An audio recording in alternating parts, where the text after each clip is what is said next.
Sushila Kharki out, Kulman Gishing in. Sources indicate that Nepal's Gen Z protesters have now thrown their weight behind the engineer who solved the country's power crisis to head the interim government. Still no resolution in the talks between protesters and the army.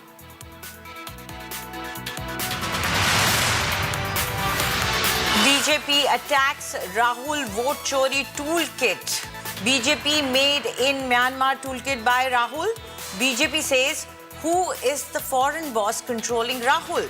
Rahul Gandhi says hydrogen bomb is coming.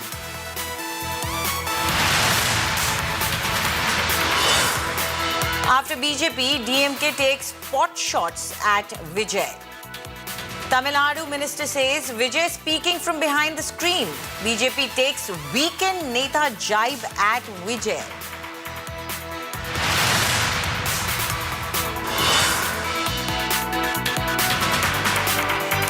Brutal murder rocks Hyderabad. 50-year-old woman bludgeoned to death by a pressure cooker before having her throat slit by domestic workers. CCTV footage unmasks the culprits who are still absconding.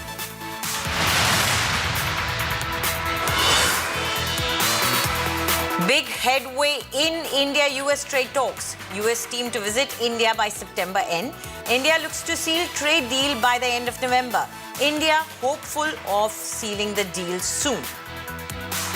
फरवरी 2025 में माननीय प्रधानमंत्री नरेंद्र मोदी जी और राष्ट्रपति Trump जी ने मिलकर हमें निर्देश दिया था कि दोनों पक्ष के मंत्री फॉल 2025 यानी नवंबर 2025 तक एक अच्छा करार।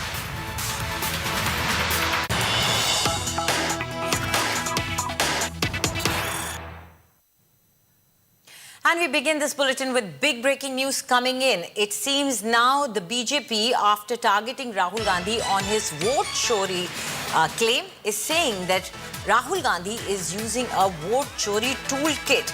And now Rahul Gandhi is also replying back to that allegation. BJP had claimed that metadata of 3 PDFs that Rahul had used were linked to Myanmar because it showed Myanmar time zone. And now Rahul Gandhi says that this entire toolkit thing does not hold any water. In fact, he's saying that again and again, vote chori has been done in India and governments are being formed by vote chori. Rahul Gandhi, in fact, has again reiterated one more claim. That is the hydrogen bomb claim. He's saying that hydrogen bomb is coming. Remember, he had said that a hydrogen bomb is stronger than an atom bomb and that soon he will be releasing a hydrogen bomb of vote chori.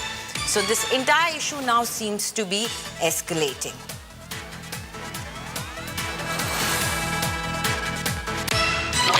Maharashtra में, हरियाणा में, कर्नाटक में election चोरी किया गया है।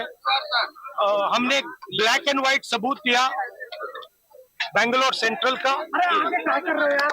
आने वाले समय में हम और एक डायनामिक एक्सप्लोसिव आपको सबूत देने वाले हैं। पूरे देश में नारा चल रहा है, वोट चोर गद्दी छोड़ का नारा चल रहा है। आग जैसे फैल रहा है क्योंकि सच्चाई है और हम आपको दिखाएंगे। हिंदुस्तान के युवा, आप अच्छी तरह सुनिए, सच्चाई है कि वोट चोरी करके सरकारें बन रही हैं। हम गारंटी करके आपको प्रूफ देने वाले हैं। धन्यवाद। नहीं, ये जो बीजेपी के लोग एजिटेट हो रहे हैं, मैं उनसे कहना चाहता हूं, आप एजिटेट नहीं होइए क्योंकि हाइड्रोजन बम जब आएगा सारा का सारा साफ हो जाएगा। ये कोई पहली बार नहीं है कि राहुल गांधी जी को भारत के बाहर से कोई प्रेरणा मिली हो भारत में भारत की संवैधानिक संस्थाओं पर सवाल और ट्रस्ट डेफिसिट क्रिएट करने के लिए। तो सवाल यह बनता है राहुल गांधी जी से कि क्या दरअसल जो आप ये डायलॉग बोल रहे हैं सेव डेमोक्रेसी, पर ये सेव डेमोक्रेसी नहीं, ये भारत के अंदर इंटरफियर विद आवर डेमोक्रेसी का एजेंडा लेकर किसी फॉरेन हैंड से तो आप गाइडेड नहीं हैं कठपुतली की तरह। सवाल यह बनता है कि डायलॉग तो यहां पर आप दे रहे हैं, पर इसकी स्क्रिप्ट और पटकथा लिख कौन रहा है बाहर से? And joining us now is India Today's Mosmi Singh. Mosmi, Rahul Gandhi didn't really answer that entire allegation of a foreign hand guiding the opposition narrative, though he did reiterate that threat of hydrogen bomb. So what are we supposed to understand by this?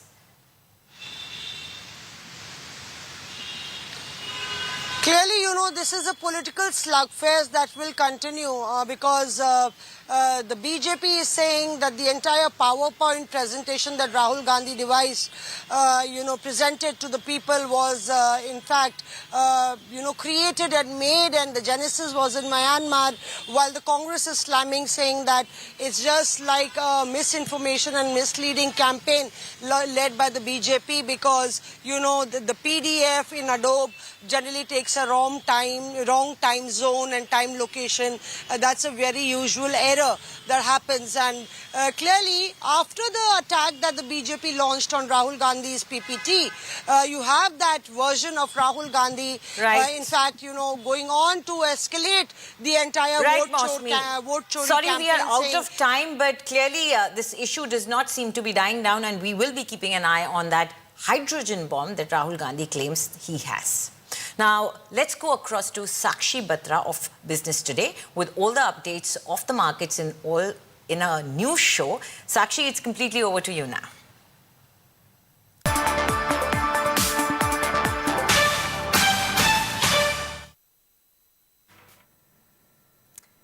Thanks, Anjali, for that. Hello and welcome to Market Closing on our brand new collab show between Business Today and India Today Television. It's 3 p.m. and you will get all the closing action on markets right here.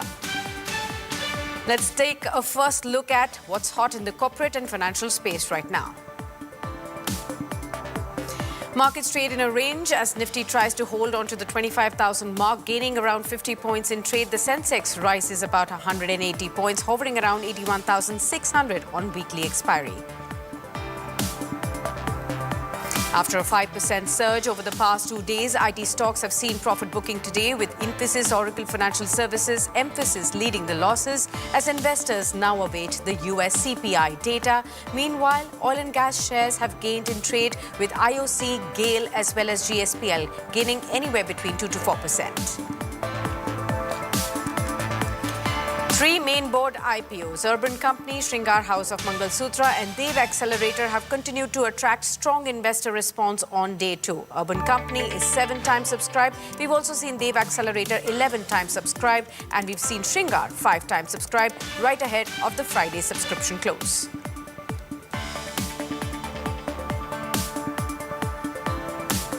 At the Siam convention, Nitin Gadkari has hit back at critics of E20 fuel rollout, calling the campaign against imports. He also has said that he has urged the finance minister to consider GST relief for customers scrapping old vehicles to buy new cars.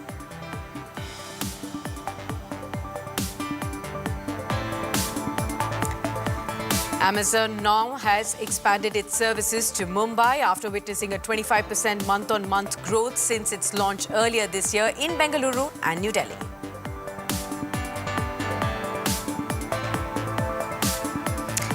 Well, let's straight away look at how the markets are trading at the last half an hour of trade. If you look at where the Nifty is, it's hovering just at the 25,000 mark right now, up by about 27 points in trade. Let's also look at the Sensex that's hovering around 81,500 odd mark right there. There's an almost 90 point of an uptick. So we are sitting on the 7th day of gains for the markets. We've already had 6 days of consecutive gains on the D Street as well. What's really looking good at this point in time? Well, you look at the broader markets, they're also higher in trade among the sectors. Also, you will be able to see that it's the Nifty Bank that's pulling up, PSU banks that are holding up in trade as well. We're also looking at, however, on the declining end, that it's the IT stocks that have taken to profit booking in the session today. The IT index is the top losing sector at this point in time with almost 0.7% of losses. It's near the low point of the day is how you see the IT index at currently. Let's look at the top movers. As far as the Nifty is concerned, on the top 5 moving stocks as well as the top 5 laggards in the last half an hour of trade. On the kind of moves that we are seeing on the Nifty gains, you can actually see Shriram Finance that's hovering higher. You also have Axis Bank, Power Grid, Zomato, that's eternal now. These are the key stocks that are hovering higher in trade. On the flip side, when you see, look at the kind of losses that we are seeing. It's a lot of IT stocks, Wipro, HCL Tech, TCS that's declining in trade. You also have some auto names that are also slipping away in trade in the session today as well. Now remember, viewers, we also have a lot of gainers as far as the Nifty 500 basket is concerned. You have names like Vari Energies, that's hovering about 7% higher. You have Aurobindo Pharma, that's up by 5%. Newland Laboratories, another 5% higher in trade. And Chola Financial Holdings is also up by about 4%. So those are the top gains that you're looking at this point in time. But remember, the rupee has sunk to a new record low of 88.44 against the US dollar. So we will be looking at how this clearly impacts some of the export-oriented sectors at large as well. But let's welcome our guest on board. We are now joined by Ashu Madan, the MD of JM Financial, on the program with us, and he's the birthday boy. Happy birthday to you, Ashu, and thank you so much for taking the time out for this special conversation and giving us your time on your special day as well. Let's start off with your favorite subject, the stock markets. How are you looking at the current sentiment? And with your birthday, do you think that there will be some more green ticks above 25,000 that we'll be able to see? Sakshi, at the outset, thank you for having me and thank you so much for the wishes. So, Sakshi, currently my favorite quote is, it's not about Tezi or Mandi, it's about the lack of participation.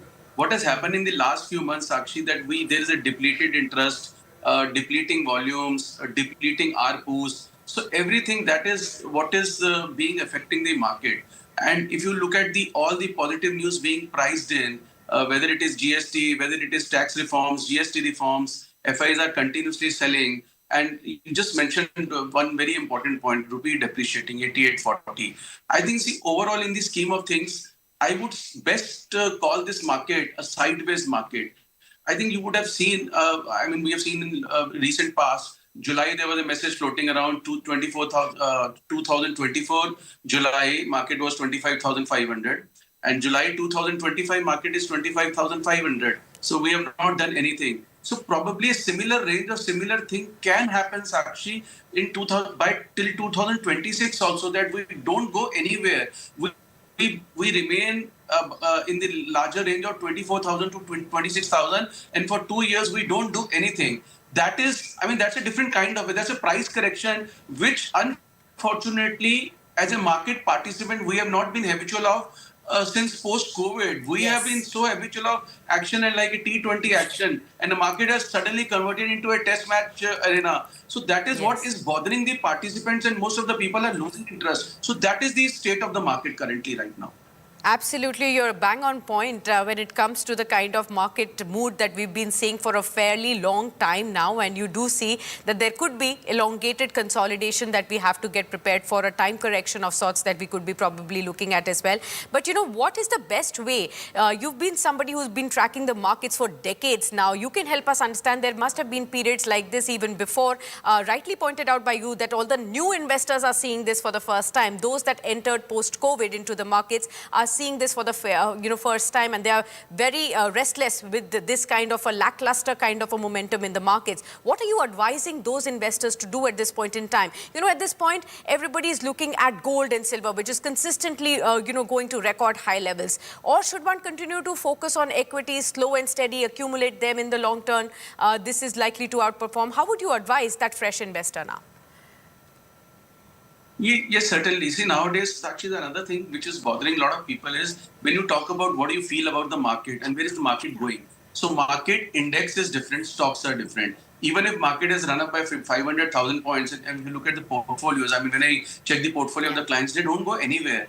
People are stuck in the PSUs, railways. For them, the market is their portfolio. For us, the market is probably the headline indices. So it's absolutely two different kind of numbers which we're talking about. So currently, if somebody who's not invested, I still feel that index or index funds or probably index ETFs or probably large caps are still a better bet, because the first level of reversal comes in large caps only. Mid caps will take a lot of time, and for that you need a secular kind of a bull run to, get. And another factor, Sakshi, when I said somebody that what are the signs that market is turning around. So I say a simple thumb rule, which is a very amateur thumb rule, that whatever your portfolio past 3 months, 6 months, 9 months, 1 year, 2 years, which is badly stuck, the moment you see 25% of your portfolio in green, that's a very, very strong sign that we are in a reversal mode. And that's what is important to look at. Otherwise, there is no number that, if you reach 25,500, is the market good, or 26,000? Now, the problem is that, Sakshi, another important point as a market participant we must remember is that even if this time market crosses new high 26,500, let's say some good news happens, some mega good news comes on tariff front and we crosses 26,000. Will the market participation will be the same? Will the prices of the stocks where people are stuck will be same, or will they get the exit? The answer is strongly no. It will be an index-based recovery, select recovery. Indices will go higher, but our portfolios will still be down 20%. So that is where somebody has to realize the fact that some point in time now they have to churn. So the larger question, Sakshi, people ask me, or you ask me, or I ask you, is that let's say we are moving towards 26,000 plus. Who will be the next hero? Which will be the next heroes? Which sector? Absolutely. So that is what something has to be identified.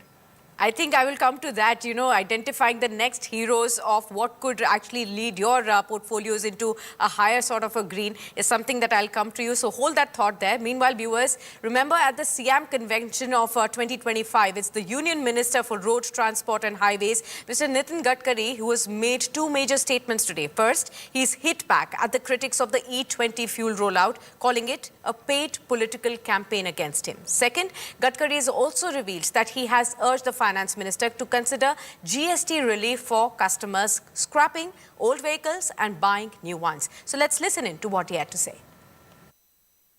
E20 program के बारे में concerning automobile manufacturing company ARAI और सभी CM सब ने मिलकर उनके जो फाइंडिंग्स थे इसके बारे में पूरी तरह क्लैरिटी दी है. सुप्रीम कोर्ट में भी इसके बारे में बहुत साफ निर्णय हुआ है. अब जैसे आपकी इंडस्ट्री है वैसे हमारा पॉलिटिक्स भी है, तो ये सोशल मीडिया का जो कैंपेन था वो पेड कैंपेन था, वो अगेंस्ट इथेनॉल था और पॉलिटिकली टारगेट मुझे करने के लिए था. मैंने प्रधानमंत्री जी को भी रिक्वेस्ट की, फाइनेंस मिनिस्टर को भी कही है कि स्क्रैपिंग को बढ़ाने के लिए जो गाड़ी स्क्रैप करेंगे और नई गाड़ी लेंगे उसमें कुछ जीएसटी के बारे में हम सोच सकते, तो विचार करिए. ये भी बात हमने वित्त मंत्री के सामने रखी है. Right. We're also now joined by my colleague Chetan Bhutani to give us more sense on as to what exactly is the thought process when it comes to GST relief on scrapping the old vehicles. Chetan, what could this move really lead to if it is accepted, and what are the implications that we are looking for here? Well, Sakshi, we've been seeing that the government's scrappage policy has not really kicked off as it wanted to be. The government is now becoming very serious on to encourage customers to ensure that consumers who want to, in fact, scrap their old vehicles should do more often and should, in fact, go to the registered facility to do so. And in order to encourage that, Nitin Gadkari, in his speech, as we all heard, has requested the Prime Minister and made a proposal before the Finance Minister as well, that any person who wishes to scrap his or her vehicle and uses that certificate to buy a new vehicle, a GST rebate should be given on that. But as of now, what benefits do you get if you scrap your vehicle at a registered facility? You get a 5% manufacturer discount. So if you're buying a Tata Motors or a Maruti Suzuki car, OEM will give you 2 to 5% discount depending on the car that you're buying. Second, you get a road tax concession, Sakshi. Many states have started to offer road tax concession and a registration fees concession, who in fact want to encourage and register more cars and of course utilize that at the facility as well. So you get 3 to 4 benefits, but there's no tax relief that the consumer gets.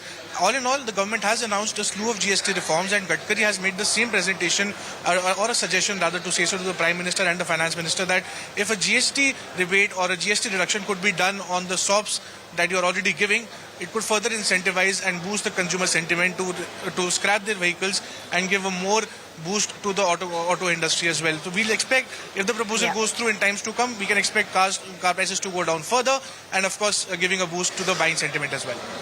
Absolutely. Chetan, thanks a lot for getting us all that update. Getting back to Mr. Madan now to help us understand, how is he looking at the auto sector at large and all these news flows as to how they are going to be impacting the sentiment, the demand, sales, and if there is any opportunity for investors to look at there as well. Mr. Madan, so many, moving parts here. Auto sector, as we all know, has reflected the maximum amount of enthusiasm after the GST rationalization was announced. Now comes in when the minister himself is talking about extension of GST relief to those who may be thinking of scrapping their older cars to buy new. How is that likely to impact in case this move is accepted? We are given to understand by 22nd of September, we are going to be having the initial thought process of whatever has been finalized by the GST Council so far. But eventually, how are you looking at these newer reforms that could be coming in onto the auto space?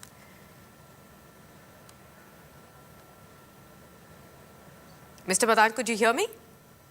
Sakshi, I think I partly missed your question. Your audio it's was... okay. Could you give me an outlook on the auto space at large with respect to the entire GST rationalization? Like you rightly said, that enthusiasm, a lot of enthusiasm is also already priced in, and we have seen a surge in the prices. So if you're, if you will continue to catch that enthusiasm, maybe somewhere you get trapped on the top. So I think what we are suggesting to our clients is, at best, we should hold the buying at these current levels, because I think, like you say, that news is also priced in, and not just priced in, the price reaction also happened. These are the times when at times you get caught on top of the barrel, which is a very important discipline which one should follow. At best, you can go to auto ancillary stocks because there are still pockets of, the pockets of opportunities are there. So otherwise, I think new age stocks where consumption will lead. I think GST reforms and the tax reforms, every reform, Sakshi, has a lag effect. So I would say that the new age stocks and probably the stocks which are consumption themes, which is hotel, travel related, and probably all these things, which we are positive about because these are the themes which will emerge. Like I just said that, the bigger question people ask is, कि मेरा stock कब निकलेगा? When I'll be able to sell my Hudco or IREDA or PSU stocks or REC or PSU stocks which are stuck. So my answer is that somewhere you have to take that, you have to bite that bullet, and probably the churn is very important.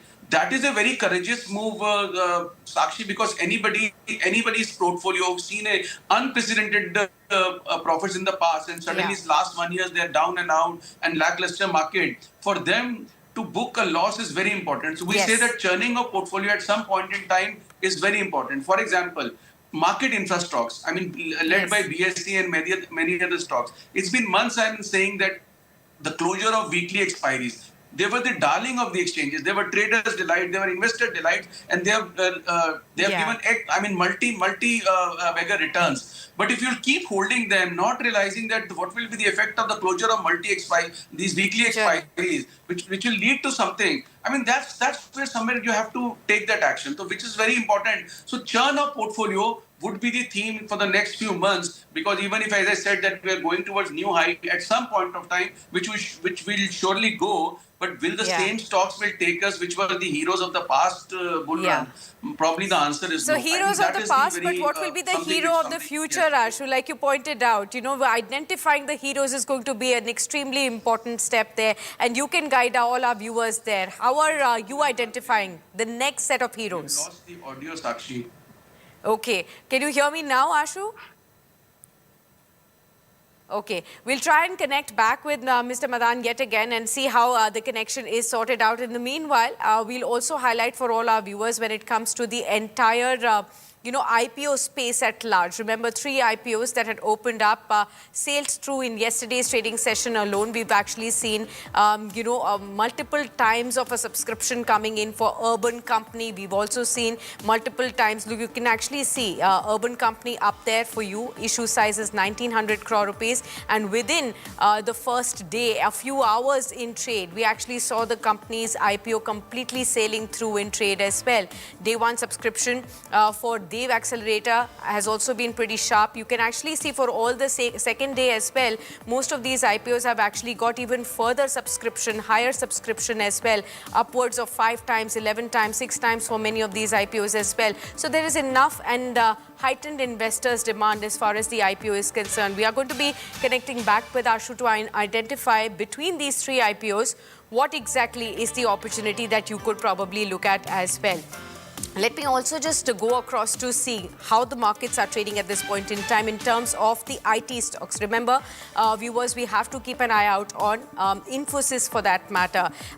Just today is when we are going to be seeing how Infosys is going to be taking a decision on the buyback.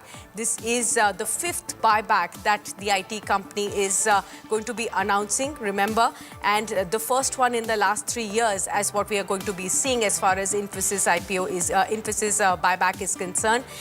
Previously, we have actually seen that these companies have actually performed well on the announcement of the IPOs, and we'll have to see whether this IPO new buyback as well will offer a good opportunity there as well.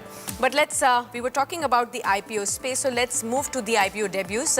Urban Company is set to make the listing on Dalal Street, and ahead of that, my colleague Abha Bakaya spoke to Abhiraj Singh Bahl, who's the founder and CEO of Urban Company, on the company's results. From back-to-back losses to turning profitable in FY25, Abhiraj explains what is driving this turnaround and whether the profitability trend is sustainable. Let's listen in. Abhiraj, FY25 saw a turnaround from heavy losses in FY23 and 24 to a profit of 239 crore rupees. How sustainable is this profitability trend? Abba, so if I talk about the last three financial years, we have gone from about 437.5 crores in revenue from operations in FY22 to about 1144.5 in FY25. And of that 707 crores of incremental revenue that we have added to the top line, we've seen a translation of about 385 crores moving to the adjusted EBITDA, going from negative 373 to positive 12, and about 540 odd crores in the profit before tax, going from negative 514 to positive 28. Now, the profit after tax has a deferred tax asset of 211 crores. I would urge your listeners to ignore that accounting entry because that is taken in lieu of future profitability. The real profits that the company generated should be seen as a profit before tax level, which is about 28 odd crores, or the adjusted EBITDA, which is about 12. So you can say more or less the company today is at a break-even stage. On a base of about 1,144 crores of revenue, we've generated small profits, but it's turned a corner. In our kind of businesses, investments happen up front in technology, training, brand building, and customer acquisition, etc.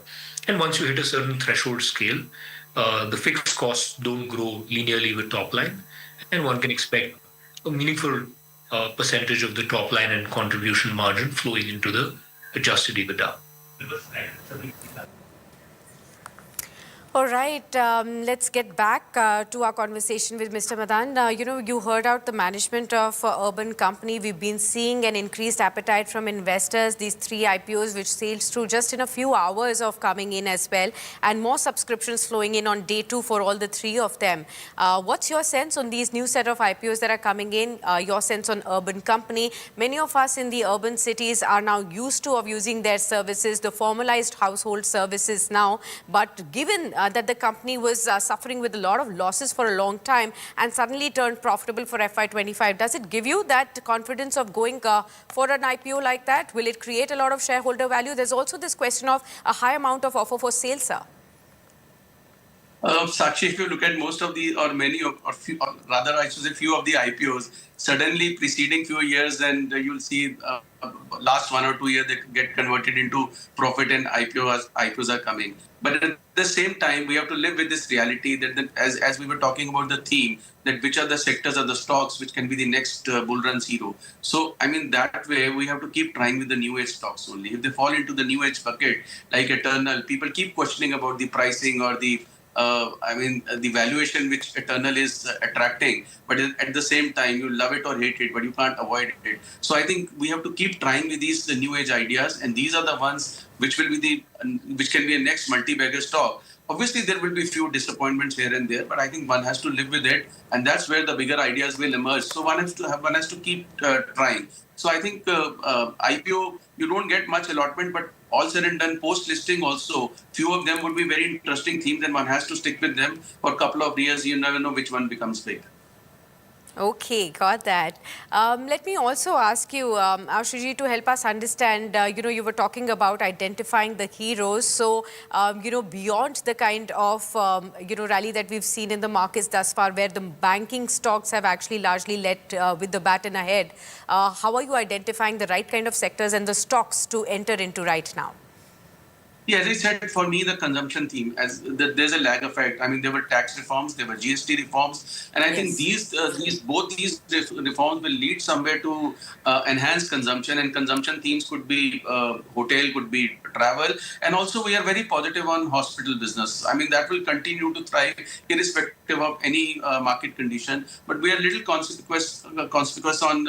I would say that financials, because there are no fancy incomes now. If you look at the recent report, the UPI pressure which is on the banks, which is a non-earning product, and look at the quantum of UPI they are handling, and NIMs are under pressure, and so there are no fancy income per se for the banks. But yes, if the overall market moves, banks could lead the rally only because they have been down and out for the last couple of months and they have not participated at all, and they are defying every logic. So, there could be some pressure, but I think it is better because they will be slow movers. If you look at the PSU banks also, they are not going anywhere. I mean, other than the HDFC Bank or ICICI Bank, which have also taken a breather. I mean, banks are not performing, and if you look at the second-rung banks, IDFC banks or of the world, I mean, they are also not doing anything. So I'm not too gung-ho on banks because they cannot become a bigger themes. You have to identify bigger themes. I mean,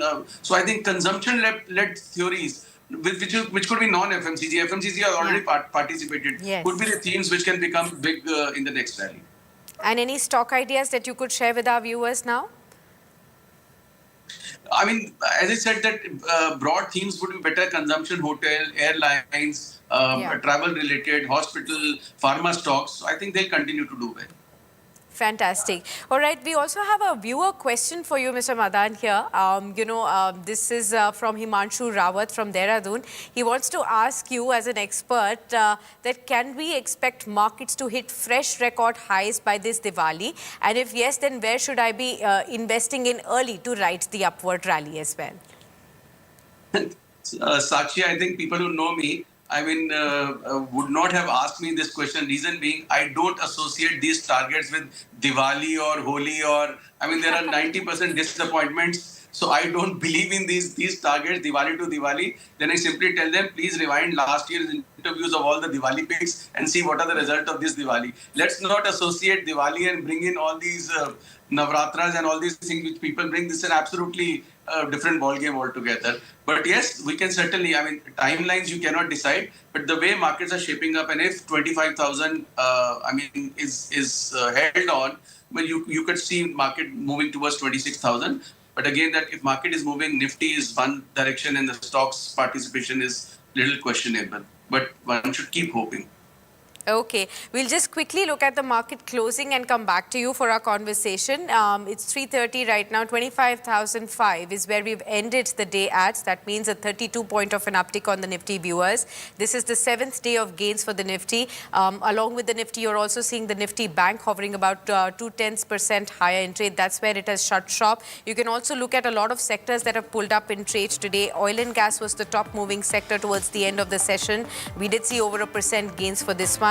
Even the PSU banking space that pulled up almost ended with about 7-10% of a move on the higher side. You have infra, pharma stocks, something that even Ashuji mentioned is he's bullish on, about 0.5% higher for this one. But the sectors that continue to see some profit taking were IT, autos and consumer durables at large. Top movers on the Nifty by the end of the session: Shriram Finance ending with 2.5% gains, Adani Enterprises ending with 2.5% move, NTPC NTPC, Axis Bank, Power Grid. Those are the stocks that have moved up in trade. On the lower end, however, when we look at the stocks, look at an Infosys that dragged now 1.5%. Remember, right ahead of the board meeting that will continue to help us understand what is the size of the IPO, how big a size is it going to be, whether it's going to be from the open market or through the tender route, and all of those details that will be coming in today after the market hours. Bajaj Auto, Eicher Motors, these were the other top drags from the auto basket. Hero Moto, Titan and SBI Life were also top drags right there. Coming back to Arshuji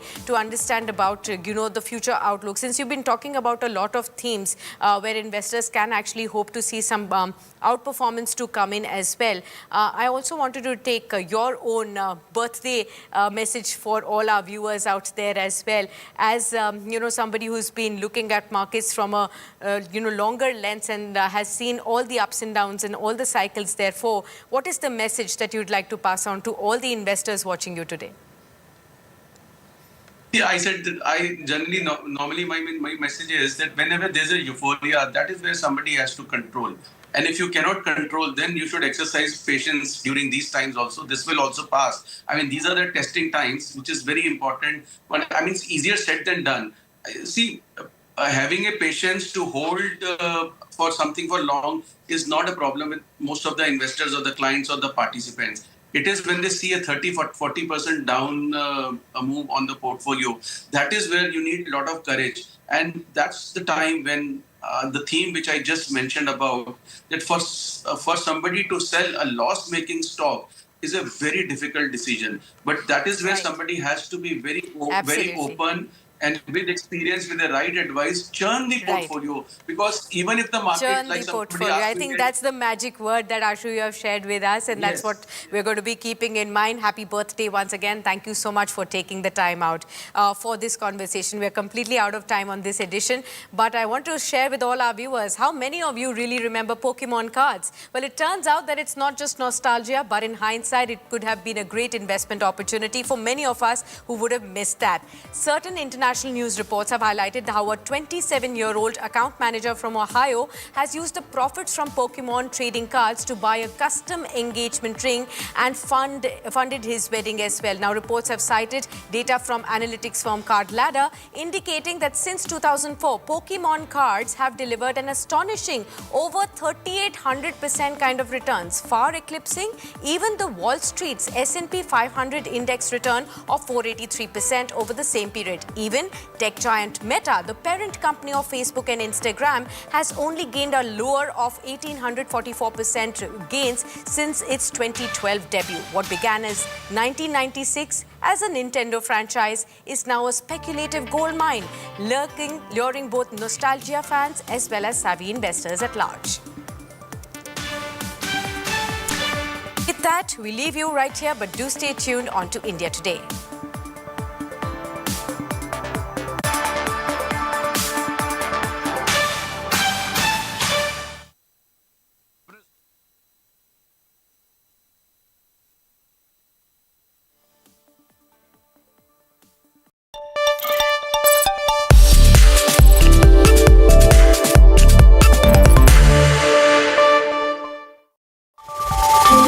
From how the markets move today to what's setting the stage